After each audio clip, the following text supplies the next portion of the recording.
가맹사업법 개정안이 통과가 됐는데요. 네.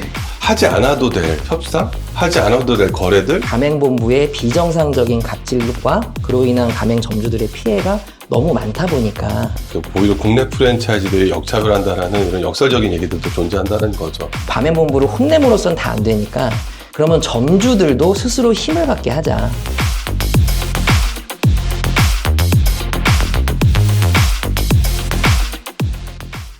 안녕하세요. 가맹사업의 모든 것을 파헤쳐드리는 가맹 엑스파일 MC 장도균입니다. 정확한 정보 전달을 통해 시청자분들과 가맹본부 및 가맹점주님들의 궁금증을 해결해 드릴 수 있도록 앞으로도 최선의 노력을 다하겠습니다. 앞으로 가맹 엑스파일과 함께 해주실 두 분의 가맹거래사, 권민준 가맹거래사와 전민재 가맹거래사 두 분을 소개해 드리겠습니다. 안녕하십니까? 안녕하십니까? 안녕하세요. 네. 네, 안녕하십니까. 프랜차이즈 전문가로 활동하고 있는 권민준 가맹거래사라고 합니다. 반갑습니다. 저는 가맹거래사이자 변호사 업무를 하고 있는 전민재 변호사입니다. 반갑습니다. 네, 반갑습니다. 두 분 가맹거래사분들을 모시고 이제 이야기를 나누어 볼 건데요. 먼저 시청자분들께서 굉장히 궁금해 하실 것 같아요. 가맹거래사라는 직업, 어떤 역할을 하시는 직업이신가요? 네, 가맹거래사라는 제도는 네. 가맹사업의 공정한 거래 질서를 확립하는 데 이바지하고 가맹사업 전반에 대해 경영 및 법률 서비스를 제공하기 위해 도입된 제도고요. 네. 이렇게 네이버에 있습니다. 네이버 직업 네, 소개, 맞습니다. 네, 직업적 정의. 네. 그리고 가맹사업 사업성 검토, 네. 가맹사업 당사자에 대한 교육 및 훈련, 그리고 정보공개서 및 가맹계약서 작성, 수정, 그리고 상담이나 자문, 그리고 분쟁 조정 신청 대행, 그다음 정보공개서 등록 신청 대행까지 가맹사업 전반에 대한 업무를 이제 경영과 법률 서비스를 제공하고 있고요. 네. 어떻게 보면은 좀 이게 복잡하지만 간단하게 말씀드리면 가맹본부와 가맹점주 사이에서 브릿지 역할을 하고 있다라고 보시면 될 것 같습니다. 네. 중립을 지키고 또 이렇게 균형 있게 바라보는 그런 관점들이 굉장히 중요하다는 생각이 듭니다. 그래서 앞으로의 이제 많은 또 시청자분들께서도 궁금한 부분이 있으시고 또 질문이 생기시고 현재 가맹점을 운영하고 계시는 또 대표님들께서도 뭔가 궁금증들이 있으실 텐데요. 그런 부분들을 저희 가맹 엑스파일에 많은 문의와 제보, 질문을 던져주시면 좋을 것 같습니다. 오늘 저희가 얘기 나눌 주제 어떤 부분인지 한번 전민재 가맹거래사님께서 말씀을 해주시겠습니까? 네. 최근에 이제 가맹사업 분야에서 굉장히 뜨거운 핫 이슈였습니다. 네네. 최근에 국회 본회의에서 가맹사업법 개정안이 통과가 됐는데요. 네. 그 중에서 가장 핵심적인 부분이 바로 점주 단체의 협상 제도와 관련된 내용이었습니다. 네네. 특히 이제 이번 개정법에서 새로 도입된 부분은 점주 단체를 등록하게 하는 제도랑 그리고 등록된 단체들의 협상 요구에 대해서 본부가 반드시 협상에 응해야 할 의무를 규정을 하고 네네. 동시에 그 의무를 위반할 경우에 제재할 수 있는 네. 규정을 둔 점, 이 부분이 좀 크게 좀 이슈가 되고 있는데요. 네. 그래서 이 부분에 대해서는 에서 특히 프랜차이즈 본부를 중심으로 엄청난 우려를 표하고 있습니다. 네네. 다만 이 부분에 대해서는 오해된 측면도 많고 네. 조금 생각보다 부풀려진 측면도 많고 네. 오히려 우리가 그것보다는 조금 더 실질적이고 구체적으로 검토해야 할 네. 제도의 공백에 대해서 좀 자세히 얘기를 해봐야 될 필요가 있다고 생각이 들어서 네. 오늘 이 부분 주제를 가지고 나왔습니다. 네. 사실 가맹사업을 하고 계신 분들이라고 해도 그 개정된 법의 내용이나 이런 부분들을 명확하게 알고 있거나 뭔가 지금 현재 이런 부분으로 이제 앞으로 바뀔 거다라는 이런 내용들을 명확하게 인지하시진 못하실 것 같아요. 저는 사실 프랜차이즈 본부를 또 운영을 했던 사람이다 보니까 오히려 사실 이런 부분에 있어서 주변에서의 우려가 되게 많이 들리고 있고요. 네. 그래서 사실은 이제 이런 논제를 좀 하고 싶은데 사실 기존에도 사실 가맹점주들이 협의체를 구성해서 할 수 있는 것들이 많이 있었는데 그렇죠. 또 뭔가 이렇게 또 추가적으로 법률을 만드는 게 맞느냐라는 시각들이 있거든요. 이 부분은 혹시 우리 변호사님께서 예. 가맹거래사로서 네. 설명을 좀 해주시기 바랍니다. 네. 사실은 기존에도 2013년도 8월에 이 단체 구성권에 대한 규정이 생겼습니다. 가맹사업법에 들어와서 시행이 됐었는데요. 사실 기존 제도는 몇 가지 문제점이 있었습니다. 원래는 이제 구성을 할 수 있다. 그리고 뭐 구성을 방해해서는 안 된다 정도의 이제 원칙적 규정만 있고, 그러면 어느 기준을 가진 단체마가 점주단체가 되는 거냐. 네. 그리고 본부가 점주단체 협상 요청을 그냥 거절하거나 무시하는 경우에는 어떻게 해야 되냐라는 부분에 대한 규정이 전혀 없었습니다. 네. 그래서 점주단체를 뭐 어떻게 구성해야 될지도 모르겠고, 그리고 점주단체가 난립할 수도 있는 문제도 있고, 또 실제적으로 애써 만들었는데 가맹본부가 협상 요청을 거절하는 문제도 있었고, 그래서 이러한 기존에 있었던 점주단체 협상권을 좀 실질적으로 보장하는 동시에 네. 조금 정리하자라는 취지에서 이번 개정안이 통과됐다고 보시면 되겠습니다. 세부적인 내용들은 좀 정리가 덜 된 걸로 알고 있는데. 예, 맞습니다. 그 등록 요건에 대해서 대통령령으로 위임하도록 했는데 지금 공정위가 그 부분 검토 중에 있는 걸로 알고 있고요. 네. 그럼 횟수나 맞습니다. 그리고 이제 어떤 내용은 거부할 수 있고 어떤 내용 거부하면 안 되는지에 대한 구체적인 기준도 아마 마련 중인 것으로 알고 있습니다. 네. 뭐 최근에 네네. 또 뭐 연던 돈까스나 네네. 몇 개 브랜드에서도 이제 본사가 이슈화되면서 네. 그 법적 리스크 때문에 오히려 가맹점주들 매출이 하락하고 있는 상황도 벌어지고 있거든요. 네. 그러다 보니까 본부 입장에서나 점주 입장에서도 너무 많은 단체 또는 이제 어떻게 보면 검증되지 않은 점주들이 네. 이제 난립하게 되면 오히려 그런 부분들이 악영향을 주지 않겠냐라는 네. 시각들도 있고요. 실제 시장에서는 점주들과 벽을 쌓고 그러니까 뭔가 대화를 하면 안 된다라는 좀 인식들이 있거든요. 네네. 근데 이 사실 어떻게 보면 이런 법제를 통해서 좀 더 양성화하는 것 같긴 한데 네. 그 양성화하는 게 오히려 더 많은 그 하지 않아도 될 협상? 하지 않아도 될 거래들? 뭐 이런 얘기들이 나오게끔 만들고 있지 않나라는 네. 또 우려도 있거든요. 근데 예컨대 이런 경우는 있을 수 있습니다. 뭐 이건 순전히 저의 생각이지만 네. 그 가맹점이 전국에 걸쳐서 수백 개에 달하는 경우가 네. 있을 수 있는데 네. 이런 경우에는 예를 들면 수도권과 비수도권 뭐 이런 식으로 해서 거래 조건이 다른 경우도 제가 봤었거든요. 네. 그리고 이제 매출액이나 수익성도 수도권과 비수도권이 많이 차이가 나거든요. 네. 근데 그런 경우에 일률적인 하나의 점주단체를 두게 되면 그 점주단체가 하나로 존재는 하지만 서로 의견 통합이 그 내부적으로 네. 안 되는 경우가 있을 수 있습니다. 나아가서도 본부 입장에서도 그렇게 이제 예를 들어 비수도권과 수도권 점주단체가 만약에 두 개가 있다면 양쪽으로 각각의 걸맞는 거래 조건을 협상하는 게 더 효율적일 수도 있거든요. 네. 그래서 그런 융통성을 두기 위해서는 반드시 하나가 맞다라고는 말씀드릴 수는 없을 것 같습니다. 아, 그런 부분이 또 있었군요. 그러면은 거기서 오는 단체 난립이라는 부분에 대한 그런 문제점은 혹시 없을까요? 사실은 이 가맹사업법이 이게 패스트트랙으로 실려서 결과적으로는 정무위원회에서 실질적인 내용 검토가 이루어졌어야 되는데 그런 내용 검토 없이 바로 법사위의 체계 자구 검토만 거치고 네. 본회의가 통과가 됐습니다. 뭐 정치권의 이제 그런 어떤 여러 이슈 때문에 그런 건데, 근데 거기서 이제 법사위에서 잠깐 나왔던 이제 반발 의견이 뭐였냐면 말씀하신 바로 그 단체 난립 문제였습니다. 그래서 여기에 대한 대응 방안이 있는지에 대해서 문제 제기를 했을 때, 사실 법사위 회의록에도 나오지만 그때 이제 공정위 담당자분께서 이렇게 말씀을 하십니다. 그 부분에 대해서는 단체 등록 요건을 정함으로써 대응이 가능하다. 그래서 요거 제가 듣기로는 이제 전체 점주 중에 한 30%를 할지, 전체 점주 중에 40%, 그러니까 최소 기준이죠.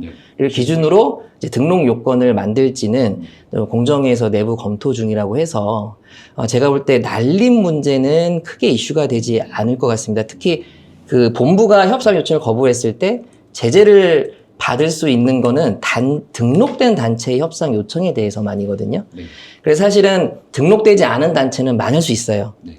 하지만 이 개정법이 단체 난립을 조장했다고 보는 것은 맞진 않고요. 오히려 네.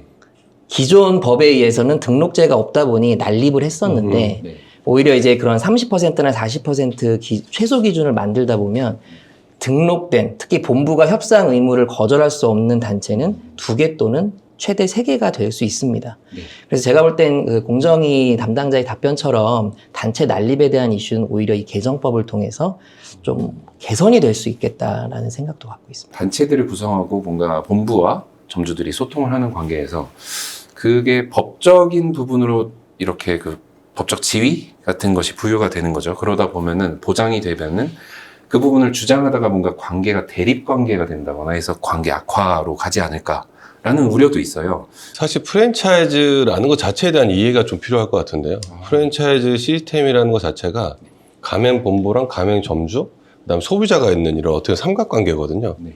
그 사이에 있는 거고, 그러면 가맹본부와 가맹점주는 어떻게 보면은 뭐 가불의 관계다, 뭐 선후의 관계다 이런 부분들이 아니라 사실은 가맹점주 또한 독립된 사업자고 사실 가맹본부하고는 어떻게 보면 대등한 관계를 유지하고 있는 게 맞는데 아무래도 정보의 비대칭성 때문에 그리고 이제 프랜차이즈의 시스템 통제력 때문에 어떻게 보면 지금 보여지는 것처럼 가불관계로 이렇게 통용되는 부분들이 많아요. 그래서 사실은 이거를 너무 뭐 갑과 을의 대치나 대립관계로 이렇게 풀어가면 사실은 시장을 왜곡하거나 문제 소지가 사실 많아질 수밖에 없고요. 네. 사실 법제적인 부분에서도 너무 한쪽에 치우친 법제적인 부분들이 강화되거나 하는 부분들은 오히려 시장을 약화시킨다는 어떻게 보면은 그런 생각들이 많이 있긴 합니다. 네. 그런 우려가 충분히 있을 수 있습니다. 이게 대립을 격화시킴으로써 이제 우리나라에서는 이제 가맹 거래를 하기 힘든 게 아니냐, 이제 네. 이런 우려도 저는 충분히 일리가 있다고 생각되는데, 네. 근데 이거는 제도를 어떻게 운영해 나갈지의 문제라고도 생각이 듭니다. 네. 이 제도 자체가 이 가맹 사업을 망가뜨린다기보다는 이 제도가 악용됐을 때 이제 아까 말씀하신 그런 부작용이 강화될 거라고 생각이 들거든요. 네. 애초에 이 제도가 처음 나온 이유 자체가 네. 이 가맹 사업에 있어서 근본적인 가불관계 구조 때문입니다. 근데 왜냐하면 일반적인 대리점과 본사 간의 관계는 대등할 수도 있어요. 왜냐하면 영업력이 부족한 본사가 대리점의 영업력을 활용하는 관계거든요. 네. 그래서 이 대리점과 본사 이슈는 이게 그 경영 간섭의 이슈랑 많이 그 문제가 됩니다. 왜냐하면 이 대리점의 영업 정보를 본사가 뺏고 싶거든요. 근데 가맹 사업은 대리점과 다른 점이 뭐냐면 본사가 모든 사업 구조와 브랜드, 제품을 뭐 가격은 통제할 수 없지만 이런 브랜드 통일성에 관련된 거를 모두 다 정한 다음에 이걸 그대로 점주가 실행만 하는 관계입니다. 이러다 보니까 근본적으로 종속 관계가 될 수밖에 없거든요. 근데 이 과정에서 제도가 사실은 좀 악용된 측면이 많습니다. 그래서 이런 관계에서 이제 가맹 점주들은 정보 비대칭성 아까 권민중 원회사님이 말씀하셨는데 네. 아까 말씀하신 대리점은 영업 정보, 거래처 정보를 자기가 갖고 있죠. 정보가 균등합니다. 근데 가맹 점주는 아무것도 모르고 하기 때문에 정보 그 비대칭성으로 인해서 의뢰지에 있을 수밖에 없고 그러다 보면 이건 부당한데 라고 생각해도 거래 조건에 대해서 협의를 할 수가 없는 관계가 있거든요. 그래서 이런 부분에 있어서 사실은 가맹본부의 비정상적인 갑질과 그로 인한 가맹점주들의 피해가 너무 많다 보니까 본부를 규제함으로써 그 정상화시키는 데는 한계가 있었던 겁니다. 그래서 그런 한계에 있어서 그러면 우리 공정위가 가맹본부를 혼냄으로써는 다 안 되니까 그러면 점주들도 스스로 힘을 갖게 하자. 그래야 본부들도 합리적인 범위 내에서만 브랜드의 통일성 유지를 위한 기준을 제시하고 거래를 이어나갈 수 있지 않겠냐.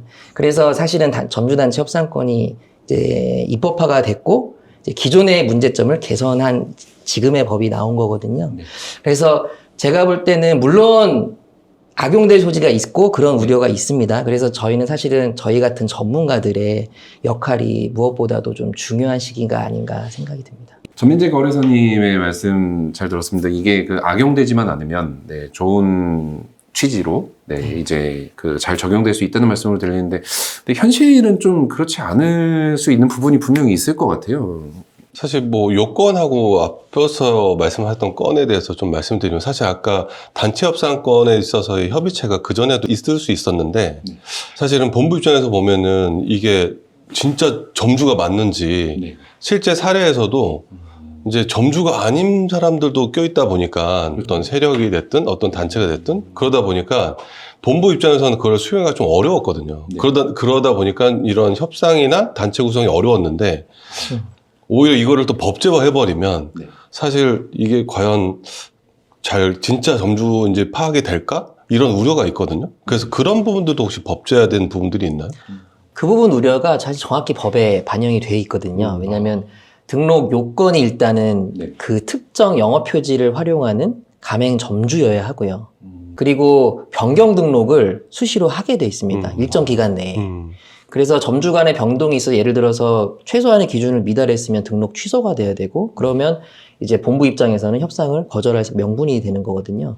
그래서 그 법상으로는 지금 우려하시는 부분은 다 조치를 취했다고 봅니다. 그리고 사실 뭐 이제 그런 것까지는 우려할 수는 있겠지만 예를 들어서 정말 시위꾼들이 네. 좀 그런 뭐 표현해서 죄송할 수도 있지만 그러니까 시위를 전문으로 하시기 위해서 일부러 점주를 하는 경우를 상정할 수는 있는데 근데 그거는 쉽지는 않을 거예요. 왜냐하면 그 노동자 근로자들 같은 경우에는 그냥 임금 없이 그거를 해도 다 지원과 보장이 되는 경우가 있지만 가맹 사업은 일단 가맹 점주가 되기 위해서는 초도 비용으로 수천만 원에서 억 원을 투자해야 되는데 맞습니다. 예, 그걸 감수하면서까지 내가 어떤 점주단체의 그냥 어떤 악영향을 위해서 그 돈을 내게서까지 하겠다라는 걸 좀 상정하기는 어렵고, 이제 그러다 보면 어떤 지금 마련 중인 이 제도에 따르면 그런 우려는 좀 없을 거라고 생각이 듭니다. 사실 이제 이게 어떻게 보면은 뭐 가족이 대신 나갈 수도 있고 아니면은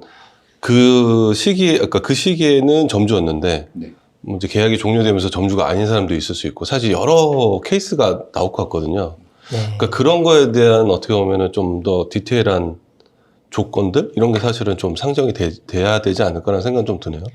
아마 이제 변경 등록 또는 이제 그런 이제 변경 신고를 해서 이제 요건을 충족하지 못하면 취소가 되는 경우도 있을 텐데 사실은 그게 기한이 있기 때문에 실제로 변경이 이루어지기 전까지는 등록된 그래서 그런 괴리가 있을 것 같아요. 실제로는 점주가 아닌데 맞습니다. 네. 예, 등록이 되어 있는 그런 기간은 있을 맞아요. 건데 근데 그게 뭐 갑자기 몇십 명이 나가거나 이러지 않는 이상은 네, 뭐 크게 실무상 우려가 될 정도인지는 좀 뭐 의문이 있기는 합니다. 저는 여기서 갑자기 궁금한 게 또 생깁니다. 이게 아까 말씀하신 20%, 30% 이런 최소 요건이 있을 거라고 이제 아까 말씀을 해주셨는데, 방금 전에 말씀하신 것처럼 그런 뭐 갑자기 몇십 명이 나가지 않는 이상이라는 부분에서 이게 만약에 가맹점 자체가 그렇게 숫자가 많지 않은 프랜차이즈도 분명히 있잖아요. 네. 그럼 그런 경우에는 조금 이런 부분들이 중요해질 것 같거든요. 어찌됐건 이런 법제화로 인해서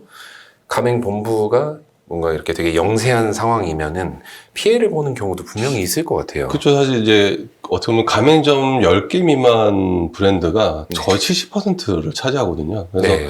시장에서도 사실 저도 이제 어떻게 보면 신규 등록하는 브랜드들도 있고 하지만 네. 작은 브랜드가 어떻게 이제 협상을 하고 협의체를 또 대항하고 할 수 있느냐에 대한 의구심을 많이 갖고 있고요. 실제로 그런 것들이 이제 예전에 이제 어떻게 보면은 가맹사업법 내에도 그 100개 미만 같은 경우에 예상매출 산정서 같은 경우에 네. 좀 어떻게 제외 조건이 있거든요. 그래서 약간 요건도 아무래도 좀 영세한 브랜드나 작은 소형 브랜드들은 좀 법제적으로는 부분들의 어떤 조건을 좀 완화해 준다든지 네. 아니면 좀 지연해 준다든지 뭐 그런 부분들이 좀 필요할 것 같다는 생각도 좀 있거든요. 네. 우려도 존재하고 있고. 네. 그런 부분도 혹시 포함이 돼 있나요? 권거래사님께서 말씀해주신 그 단체 난립에 대한 그리고 특히 소수 가맹점만을 갖고 있는 본부에도 단체 등록이 가능한지 여부에 대한 이제 우려들이 있는데요. 근데 이 부분에 대해서 지금 현재 개정법이 기준을 정하고는 있습니다. 다만 이제 구체적인 내용들은 지금 대통령령에 다 위임을 한 상태이기 때문에 구체적인 기준이 좀 나와야 좀 더 정확한 말씀을 드릴 수 있을 것 같습니다. 이 개정법이 시행되고 나면 이제 글로벌 브랜드에 비해서 가맹점 비율이 좀 높은 국내 프랜차이즈 업계가 직격탄을 맞는다 라는 그런 우려도 있었던 것 같습니다. 이런 부분에 대해서는 또 어떤 의견이실까요? 그러니까 실제로도 지금 이제 스타벅스는 어떻게 보면은 거의 100% 직영점이고요. 네. 그리고 예를 들어서 지금 맘스터치나 파스쿠치, 뭐 롯데리아 이렇게 유명한 프랜차이즈, 국내 프랜차이즈 보면은 거의 90% 이상이 가맹점이에요. 네. 그러다 보니까는 아무래도 이제 직영점을 많이 갖고 있는 해외 프랜차이즈에 비해서 국내 프랜차이즈만을 위해서 어떻게 보면 더 법적인 부분이 구속이 더 심해지는 거 아니냐라는 우려가 좀 있고요. 네. 그런 부분에서는 사실은 이제 많은 이제 프랜차이즈 본부들도 왜 역차별을 하느냐라는 얘기들도 있습니다. 근데 사실 뭐 저희 개인적인 생각으로는 저희가 1+1 제도로 해서 지금 가맹 등록을 할 때는 직영점 하나를 1년 이상 운영을 해야만 신규 등록이 가능한데, 그럼에도 불구하고 운영을 하면서 직영점이 없는 브랜드들도 상당히 많거든요. 네. 그러니까 직영점이 없음으로 인해서 발생하는 문제점도 많습니다. 왜냐하면은 직영점을 운영하지 않는 상태에서는 시장의 흐름이나 사실 가맹점주의 어떻게 보면은 고뇌와 고통을 사실 알 수가 없기 때문에 네. 오히려 직영점 없이 운영하는 브랜드들이 있는데, 저는 뭐 개인적으로는 직영점이 좀 더 운영하는 게 맞지 않나라는 생각을 하고 있는데, 네. 오히려 지금 이제 어떻게 보면 시장에서 우려하는 것처럼 오히려 국내 프랜차이즈들이 역차별한다라는 이런 역설적인 얘기들도 존재한다는 거죠. 네네. 저는 결과적으로는 역차별이 될 수 있다라는 점은 동의합니다. 네. 네. 왜냐하면 규제를 받고 안 받고가 맞습니다. 너무 확연히 차이가 나니까요. 네. 근데 사실은 아까 말씀드린 것처럼 현실에서는 어렵겠지만 잘 운영되면 그렇게 큰 역차별이 될지는 뭐 저도 그건 미지수라고 보는데, 근데 사실 그 부분은 좀 생각해 봐야 돼요. 이게 가맹점 비율이 높다는 건 그만큼 본부가 자기 돈을 많이 안 썼다는 얘기입니다. 네. 예. 그래서 직영점을 했다는 건 본부의 투자가 그만큼 많았다는 얘기고요. 그래서 이게 뭐 하이리스크 하이리턴이라는 것도 있고, 또 그런 것들 좀 고려해도 보면, 그러니까 자기 자본이 아닌 만큼 이제 그 부분이 리스크로 많이 다가왔다라고 좀 이해를 한다면, 이게 너무 완전히 이게 역차별이어서 뭐 큰 좀 뭐 부당한 역차별이다 이렇게 보기는 좀 어렵지 않을까라는 생각도 좀 합니다. 네. 그래서 실제로 사실은 이제 시장에서도 어떻게 보면 점주분들도, 점주 단체도 여러 단체들 존재하지만 그 중에서 이제 어떻게 보면 우리가 표현하는 강성 네. 분들은 극소수인데, 네. 오히려 그들의 목소리가 옳은 경우도 있지만 그분들로 인해서 다른 점주들이 피해를 보는 경우도 분명히 있거든요. 네. 그리고 본부들도, 저도 이제 어떻게 보면 자문하는 회사들이 있지만 정말 잘하는 본부들도 있고 실제로 준비가 안 된 본부들도 있거든요. 근데 그런 모든 것들을 시장에 이제 어떻게 보면 정부가 개입을 해서 어떻게 보면 계속 규제하고 강화하고 그런 것들이 과연 맞느냐라는 사실 인식들이 있고요. 아까 이제 살짝 이제 말씀하셨던 이제 글로벌 브랜드나 뭐 국내 브랜드도 말씀하셨지만, 오히려 사실은 왜 국내 브랜드가 직영점이 적나요라는 사실 이제 그런 부분도 얘기했는데, 저는 사실 이게 제가 프랜차이즈를 대변하기는 좀 그렇지만 본부한 입장에서 보면 프랜차이즈 본부에 대한 지원책이 되게 없습니다. 사실 적습니다, 많이. 그래서 오히려 프랜차이즈 본부들이 직영점도 더 많이 늘리고 투자도 할 수 있게끔 좀 지원이나 이런 부분들이 있어야 되는데, 아무래도 이제 우리나라가 IT나 이런 쪽에는 지원책이 많이 있지만 외식업에 대한 지원책은 사실 없거든요. 그러다 보니까 아무래도 좀 기형적으로 좀 더 가맹 점율이 훨씬 더 높은 형태로 발전되지 않았나 싶어서, 좀 정부 차원에서도 이게 규제 플러스 좀 지원책도 좀 있었으면 좋겠다는 생각도 좀 갖고 있습니다. 저도 좀 첨언을 드리자면, 네네. 어떤 지원이 좀 적합하냐의 차원인데요.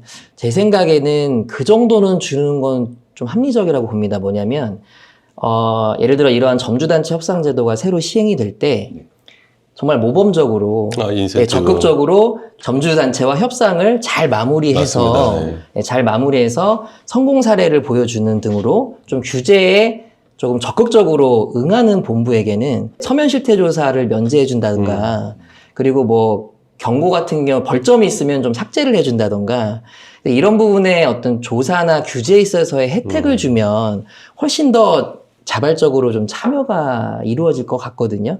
그래서 그런 부분들은 정정위도 좀 적극적으로 검토를 하면은 이 제도가 조금 더 빨리 잘 정착이 되지 않을까 싶습니다.